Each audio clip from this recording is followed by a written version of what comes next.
యూపీఎస్సీలో అంటే first thing ఒకటి యూపీఎస్సీలో రాణించాలి అంటే ఇంగ్లీష్ కంపల్సరీ, హిందీ కంపల్సరీ అంటారు. కంపల్సరీ అని కాదు, మినిమం నాలెడ్జ్, కొంచెం నాలెడ్జ్ ఉంటే చాలు, ఇంగ్లీష్ మీదనైనా హిందీ మీదనైనా.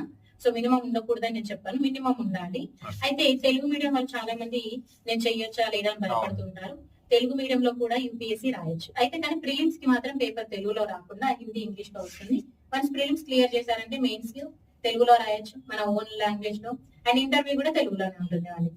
బట్ ఏంటంటే చిన్న స్టేజ్ అనేది వాళ్ళు కొంచెం క్రాస్ చేసుకొని రావాలి. ప్రిపేర్ అయ్యేటప్పుడు ఏంటంటే బోత్ లాంగ్వేజెస్ లో ప్రిపేర్ అవుతే ఈజీగా చేయొచ్చు. అండ్ ఇట్స్ నాట్ మ్యాండేటరీ మనకు మంచి ఇంగ్లీష్ రావాలి, ఫ్లూయెంట్ హిందీ రావాలి, అదేం కాదు. ఏదైనా కూడా అండి కాన్ఫిడెంట్ ఉండాలి. మనం ఎంత కాన్ఫిడెంట్ గా మాట్లాడుతున్నాం అనేది ఇంపార్టెంట్. ఎవరైనా మాట్లాడే వాళ్ళు అందరికీ perfect Telugu, perfect Hindi, perfect English ఏది రాదు. ఈవెన్ నేను ఇప్పుడు ఇన్ని మాట్లాడుతున్నా, some times Telugu, some times Hindi, some times English. నేను ఏ భాష మాట్లాడుతున్నారని ఎవరు చూడాలి. మనం ఎంత కాన్ఫిడెంట్ గా చెప్పేదాన్ని బట్టి ఎదుటి